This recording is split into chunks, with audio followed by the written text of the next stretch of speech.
Smartphone पर बड़ी तैयारी में मोदी सरकार, बदल जाएंगे कॉल करने के नियम, सीधा 140 करोड़ लोगों पर पड़ेगा असर, पूरे देश में हलचल। दोस्तों अब तैयार हो जाइए, क्योंकि मोदी सरकार एक ऐसी टेक्नोलॉजी लाने जा रही है जिससे फोन कॉल की दुनिया पूरी तरह बदल जाएगी। अब हर कॉल पर झूठ नहीं चलेगा, अब हर कॉल की असली पहचान आपके सामने होगी। जी हाँ, अब जो भी आपको फोन करेगा उसका असली नाम सीधे आपकी स्क्रीन पर दिखाई देगा, चाहे आपने नंबर सेव किया हो या नहीं, क्योंकि मोदी सरकार ने तय कर लिया है अब भारत में कोई भी कॉलर अपनी पहचान छुपा नहीं पाएगा। यह कदम union telecom minister Jyotiraditya Scindia के मंत्रालय से आया है और दूरसंचार सचिव नीरज मित्तल ने साफ कहा है कि कॉलिंग नेम प्रेजेंटेशन यानी CNAP का पायलट परीक्षण सफल रहा है। अब इसे पूरे देश में लागू किया जाएगा। 31 मार्च 2026 तक यह सिस्टम पूरे भारत में काम करेगा और हर यूजर के फोन में डिफॉल्ट रूप से यह सुविधा चालू होगी, यानी आपको किसी ऐप या ट्रू कॉलर जैसी थर्ड पार्टी पर भरोसा करने की जरूरत नहीं रहेगी। दोस्तों यह वही भारत है जहां डिजिटल ठगी और साइबर क्राइम ने पिछले कुछ सालों में कहर मचाया है।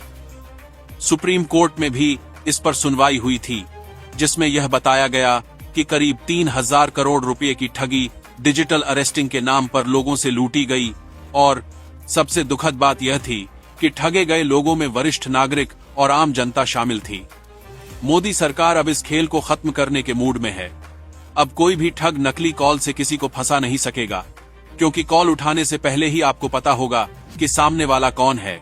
हर सिम कार्ड में जो नाम दर्ज है वही नाम कॉल आने पर आपकी स्क्रीन पर दिखाई देगा। वोडाफोन आइडिया ने इसका पायलट हरियाणा सर्किल में किया था, जो पूरी तरह सफल रहा, और अब रिलायंस जियो पूरे देश में इसे लागू करने की तैयारी में है। यानी जल्द ही भारत में फोन कॉल की पूरी व्यवस्था नई तकनीक पर चलेगी। यह सिर्फ तकनीकी बदलाव नहीं, बल्कि एक बड़ा डिजिटल रिफॉर्म है, क्योंकि अब कोई भी स्कैम कॉल या फेक लिंक भेजने वाला बच नहीं पाएगा।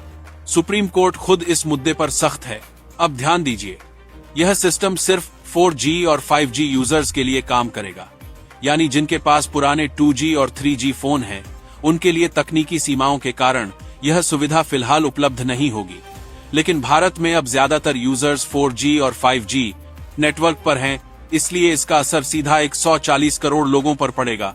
यह हर यूजर को सीधे सुरक्षा कवच देने जैसा होगा, और जो लोग नहीं चाहते कि उनका नाम डिस्प्ले हो, उन्हें भी एक ऑप्शन मिलेगा। वे इस सर्विस को इनएक्टिव करा सकेंगे, लेकिन डिफॉल्ट रूप से यह सबके लिए चालू रहेगी, क्योंकि सरकार का मकसद साफ है, इस देश को फेक कॉल्स, फ्रॉड और साइबर ठगी से मुक्त बनाना। अब सोचिए, जब कोई अनजान नंबर से कॉल आएगा और स्क्रीन पर तुरंत नाम दिखाई देगा, तो ठगों की पूरी चाल वहीं खत्म हो जाएगी। मोदी सरकार ने साफ कहा है कि यह कदम डिजिटल इंडिया के अगले चरण की शुरुआत है।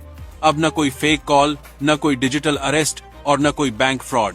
अब कॉल से पहले ही सच सामने होगा। यह सिर्फ टेक्नोलॉजी नहीं, बल्कि मोदी सरकार का डिजिटल युद्ध है ठगी करने वालों के खिलाफ, क्योंकि अब हर ठग का असली चेहरा फोन स्क्रीन पर दिखेगा। अब कोई भी बुजुर्ग, कोई भी मासूम, कोई भी नागरिक किसी फ्रॉड का शिकार नहीं बनेगा। भारत अब ट्रू कॉलर नहीं, बल्कि खुद की सरकारी कॉलर आइडेंटिटी सर्विस से पूरी दुनिया को दिखा देगा कि डिजिटल सुरक्षा का असली अर्थ क्या होता है। तो तैयार रहिए दोस्तों, 2026 आते ही भारत में फोन कॉलिंग के नियम पूरी तरह बदल जाएंगे। अब हर कॉल बोलेगा सच, हर कॉल बताएगा असली नाम।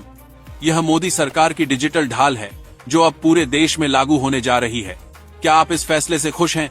नीचे कमेंट में जरूर बताइए, क्योंकि यह सिर्फ एक तकनीकी बदलाव नहीं, बल्कि 140 करोड़ भारतीयों की डिजिटल सुरक्षा का नया अध्याय है। जय हिंद।